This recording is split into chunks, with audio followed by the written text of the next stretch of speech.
Hi everyone, I'm Jo Fry and this is my channel Jojo Fry Rocks, and in this video I'm going to talk to you about why I believe there is no such thing as a beginner guitar.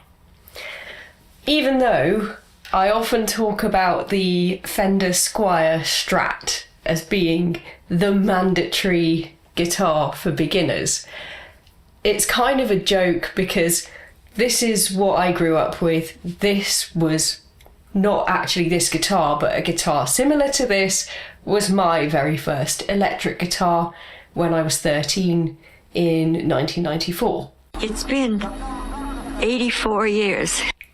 And I think a lot of people have got a similar experience, or as I found out from a lot of you actually, you had the Yamaha Pacifica, which you could almost say the same thing about. And these guitars have indeed been extremely popular choices for parents perhaps buying guitars for their children as a beginner guitar, or adults just about to learn to play electric guitar. These are indeed extremely popular models. However, I don't actually believe in the concept of beginner guitar, and I'm going to tell you why. So I made a video earlier this year, I think it was January or February. You can have a look at it here. It was all about different levels of difficulty when it comes to the setup and maintenance of different types of guitar, right? And I think that's one of the most important factors to think about, actually, above and beyond playability, whatever that might mean, and we'll get into that. I think that is one of the things that gets missed quite a lot when we're thinking about what kind of guitar a beginner guitarist would need.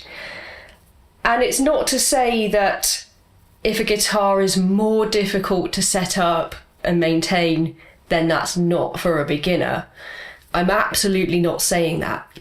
What I'm saying is that it would be good to be aware of that level of difficulty and be honest with yourself about whether or not you're up for that.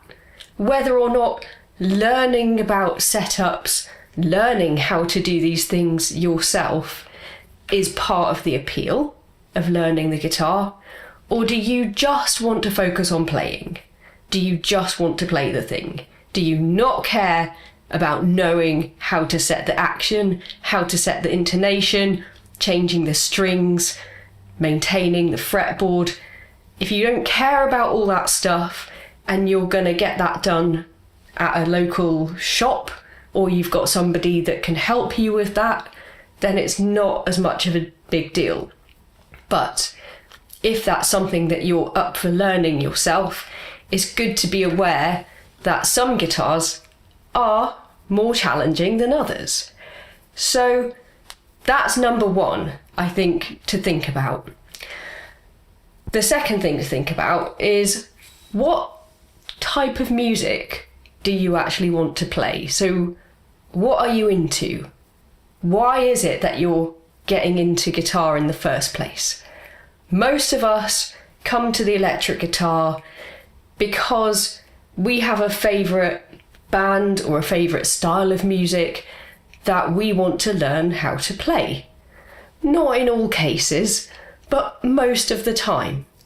If you are a fan of metal, and if you want to play shreddy, fast riffs and learn how to do that kind of playing, then you're going to want to think about things like fretboard radius.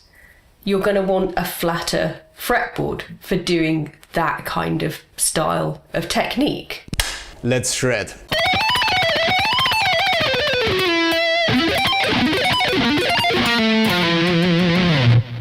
And playing. So that is going to help you to narrow down your choice of first guitar. You're going to want to look for something that is at least a 10-inch radius or flatter. Another thing to think about is your own physicality. So, how large are your hands? How long are your fingers? How far is your reach? And is that going to suit a guitar with a longer or a shorter scale length? So that's another thing to think about, as well as the actual physical weight of the guitar and how comfortable or not you're going to be with that, both sitting and standing. And the best way to judge some of these things and find out is by going into physical stores, music shops, guitar shops, and going and literally sitting there with a bunch of different guitars and experimenting and finding out which ones feel the best to you. I would say that some of the things you don't need to concern yourself with as a beginner guitarist, or probably at any point really, but certainly for your first guitar, or if you're buying a guitar for a beginner, you don't need to think about the wood. You don't need to concern yourself with what woods the guitar is made from. Another thing that I would argue that you don't need to particularly worry about is the pickups and the electronics. As long as they work, so as long as when you plug the thing in, you get some kind of sound out of it, so obviously make sure the pickups are all individually working, that the selector switch is working and the pots are working as well, and there's no noise or crackling when you plug the jack plug in, all that kind of thing. As long as they all physically work, I would not worry about what kind of pickups it has and whether it has full-size 500k pots or not. Those are not things that you need to concern yourself with. The main reason for this, the reason why I say this, is because what you do actually need to think about is consider the whole rig, right? Because an electric guitar is only half an instrument. You are not just buying a guitar. When you're a beginner, or if you're buying a guitar for someone who's just starting out, you can't just give them this. Okay? You need to give them an amp as well. Obviously, because otherwise this isn't going to make any noise, or not any good noise anyway. So that's why you don't need to think particularly about the pickups. You need to focus more on the overall rig. So that could be a guitar and an amp, it could be a modeler, could be a digital modelling amp, it could be an amp and a couple of pedals. I would say at least an EQ pedal is actually very, very useful for a beginner guitarist for sure.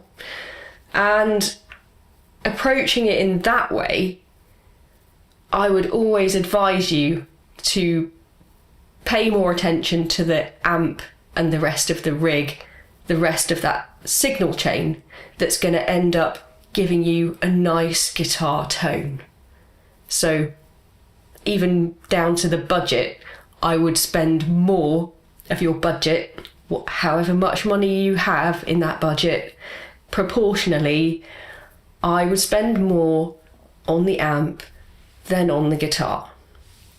And in fact, nowadays there are so many excellent budget guitars on the market for around £200 that, let's say if you had a budget of £500, I would keep to that £200 mark for the guitar, and I spend the rest of it on the amp and the rest of your signal chain. That would be probably my number one piece of advice. The second really crucial bit of advice in all of this is to spend some of that budget, at least, on getting the guitar professionally set up, either by a local music store or when you order online from a shop like Anderton's, for example, you can actually pay extra to have that guitar set up.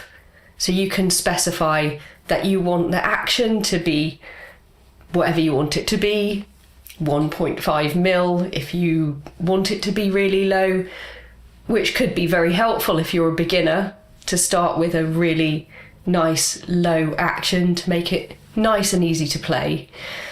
Spend a little bit of money getting the guitar set up so that when you first come to play it, it feels nice and easy and comfortable. And that is going to make the biggest difference to any kind of guitar. Doesn't matter whether you get a Squier Strat or whether you get a Flying V. I don't give a Flying V what type of guitar you want to get as a beginner, but do really think hard about the type of stuff that you want to play on it, how it feels to you physically to play. Go and check it out in the store and think about the whole rig, not just the guitar. Spend a bit more on the amp if you can and get it professionally set up, and you will have a brilliant first experience as a beginner guitarist. I know it's a little bit of a weird hill to die on, but this is the hill that I will die on. I do not believe in the concept of beginner guitars. I think anyone can play any kind of guitar. To me, at least, there is nothing, not one thing, that makes any one type of electric guitar any easier to play than any other type of electric guitar. It's a complete myth. It's a total fabrication. Fender tried this. They tried to make student guitars. They made the Jaguar, the Mustang. These were their student guitars. They made them shorter scale to try to make them easier to play. Guess what? Those are not the greatest and best-selling beginner guitars that the world has ever seen. In fact, they weren't even that popular. They didn't take off. So people will go with whatever is, I think, the most familiar to them. And that's why we end up with the Squier Strat, because this is what the archetypal electric guitar looks like in the minds of most people. It's either this or it's an Epiphone Les Paul or something like that. But they're nowhere near as common as the Strat style guitar, whether it's this or a Yamaha Pacifica. It's because it's the thing that most people have in their mind when they think about buying an electric guitar, and you have all of those super cheap beginner guitar packages, like the Gear for Music ones. I think Harley Benton do them, Squier certainly do them. You get the starter pack with an amp, with a gig bag, with the guitar stand even, a lot of the time, everything that you need to get started. And I would avoid those things like the plague, because the amp that you get with them is gross. It just sucks, okay? That amp sucks. So no matter how good or bad the guitar is that you get, that amp is gonna suck, and it's gonna make you sound terrible, and you're gonna quit playing and you're gonna never touch the guitar again. My first amp that I had was a Fender Rad amp. It had 2 buttons on it, I think, and it clearly had 2 channels, like one clean and one sort of distortion channel. I think it just said bright and crunch or something like that. And you press the button and it went from sounding quite shit to sounding really shit. So I think it was that amp that actually made me think that my guitar sucked. And I actually ended up really, really hating my first ever electric guitar, which is very sad in some ways. Although in other ways, it was part of the reason that I decided to make my own electric guitar when I was at school. So I did get something good out of that. But I ended up selling the Squier Strat, which I really regret doing, because I mistakenly thought that it sucked, when actually it was the amp and I just didn't realise. So this is why I'm saying don't just think of it as buying a guitar, and certainly don't buy those starter packs, whatever you do. Although maybe the Harley Benton one might be a bit better, I don't know. But certainly stay away, just step away from the Gear for Music starter pack, okay? Anyway, those are my thoughts on the topic. Let me know what you think. Do you think there is actually one ideal type of beginner guitar? What amp would you suggest getting as a beginner? Would you go digital? Would you get a modeler? Where would you start? I'd love to hear your thoughts. Okay, thanks for watching. See you next time.